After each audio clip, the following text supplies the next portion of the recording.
সময় আমাদের জীবনের সম্ভবত সবচেয়ে দামি সম্পদ, কিন্তু আমরা কি এর আসল মূল্যটা সত্যিই বুঝি? আজকে আমরা এমন এক আধুনিক রূপকথার গভীর ডুব দেব, যার সময় নিয়ে আমাদের ভাবনাটাকেই হয়তো বদলে দেবে। চলুন শুরুতেই একটা প্রশ্ন নিয়ে ভাবা যাক। আমাদের কাছে কি অফুরন্ত সময় আছে, নাকি জীবনটা আসলে গুণে শেষ করা যায় এমন কিছু ঘন্টার একটা যোগফল? আমাদের আজকের গল্পের মূল রহস্যটা কিন্তু এখানেই লুকিয়ে আছে। গল্পের যে প্রধান চরিত্র, তিনি একজন অত্যন্ত সফল ব্যবসায়ী।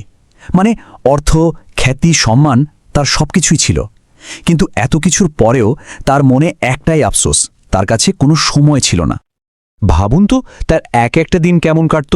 সারাক্ষণ একটা দৌড়ের উপর থাকা, প্রচণ্ড মানসিক চাপ আর সব জায়গায় দেরি করে পৌঁছানো। জীবনটা যেন একটা শেষ না হওয়া দৌড়ের মতো হয়ে গেছিল। এমনই একদিন সেই ব্যবসায়ী রাস্তায় এক রহস্যময় ফেরিওয়ালা দেখা পেলেন।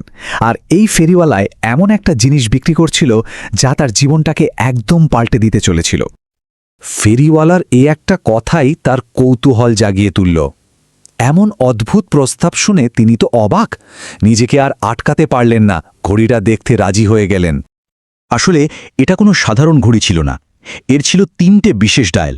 প্রথমটা দেখাতো সেই সময় যা সত্যিই গুরুত্বপূর্ণ কাজে খরচ হয়েছে, দ্বিতীয়টা দেখাতো নষ্ট হয়ে যাওয়ার সময়, আর সবচেয়ে ভয় ধরানো ব্যাপার ছিল 3 নম্বর ডায়ালটা। ওটা দেখাতো জীবনে আর ঠিক কত ঘন্টা বাকি আছে। ঘড়িটা কাজ করত খুব অদ্ভুতভাবে। ধরুন, যখনই তিনি সোশ্যাল মিডিয়ায় সময় নষ্ট করতেন, 2 নম্বর ডায়ালের কাঁটাটা এগিয়ে যেত। আবার যখন মেয়ের সাথে খেলতেন বা নিজের স্বাস্থ্যের যত্ন নিতেন, তখন 1 নম্বর ডায়ালের কাঁটা বাড়ত। এমনকি অফিসের লম্বা অর্থহীন মিটিংগুলো 2 নম্বর ডায়ালের কাঁটাতে লাফিয়ে অনেকখানি এগিয়ে দিত। তো 1 সপ্তাহ ঘড়িটা ব্যবহার করার পর সেই ব্যবসায়ী তার সময় কাটানোর একটা ভয়ঙ্কর সত্যি দেখতে পেলেন, আর ফলাফলটা এতটাই চমকে দেওয়ার মতো ছিল যা তিনি কখনো কল্পনাও করতে পারেননি। তো কি মনে হয়, ঠিক 1 সপ্তাহ পরে তিনি যখন ঘড়িটার দিকে তাকালেন, কি দেখতে পেলেন? তার ভালো সময় আর নষ্ট হওয়ার সময়ের মধ্যে পার্থক্যটা কেমন ছিল? ফলাফলটা ছিল এক কথায় শকিং। মানে পুরো 1 সপ্তাহে, অর্থাৎ 168 ঘন্টার মধ্যে তিনি মাত্র 8 ঘন্টা এমন কাজে দিয়েছিলেন যা সত্যিই জরুরি ছিল, আর অন্যদিকে পুরো 56 ঘন্টা সময় স্রেফ নষ্ট হয়েছিল। একবার ভাবুন, তার জীবনের মাত্র 5% সময় তিনি নিজের বা তার প্রিয়জনদের জন্য দিচ্ছিলেন, আর বাকি পুরো সময়টাই চলে যাচ্ছিল এমন সব কাজে যা তার জীবনে আসলে কোনো কাজেই আসছিল না। কিন্তু এর চেয়েও ভয়ঙ্কর ছিল 3 নম্বর ডায়ালটা। সেখানে দেখাচ্ছিল তার জীবনে আর মাত্র 2,19,000 ঘন্টা বাকি আছে। এই সংখ্যাটা দেখে তো তার মাথা ঘুরে গেল। ব্যাপারটা আসলে আমাদের দৃষ্টিভঙ্গির, তাই না? যখন আমরা ভাবি হাতে 25 বছর আছে, সময়টাকে অনেক বেশি মনে হয়। কিন্তু যখনই সেটাকে ঘন্টায় দেখা হয়, 2,19,000 ঘন্টা, তখন হঠাৎ করেই সময়কে খুব কম আর মূল্যবান মনে হতে থাকে। আর ঠিক এই ধাক্কাটাই খেয়েছিলেন সেই ব্যবসায়ী। তো এই সত্যিটা জানার পর উনি তো রীতিমতো আতঙ্কিত। সঙ্গে সঙ্গে আবার সেই ফেরিওয়ালার কাছে ছুটলেন, আর সেখানেই তিনি সময়কে নতুনভাবে ব্যবহার করার একটা উপায় খুঁজে পেলেন।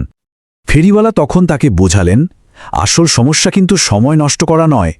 আসল সমস্যা হলো আমরা বুঝতেই পারি না যে সময়টা নষ্ট হচ্ছে।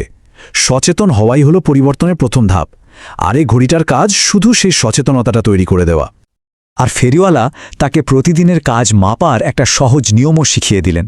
বললেন, প্রতিদিন ঘুমানোর আগে দেখতে হবে কোন ডায়ালের কাঁটা বেশি এগিয়েছে। যদি দেখেন নষ্ট সময়ের কাঁটাটাই বেশি এগিয়েছে, তার মানে হলো দিনটা আসলে নষ্টই হয়েছে। দেখুন, গুরুত্বপূর্ণ কাজ কি হবে সেটা একজনের জন্য এক রকম হতে পারে। যেমন পরিবারকে সময় দেওয়া, নতুন কিছু শেখা বা স্বাস্থ্যের যত্ন নেওয়া।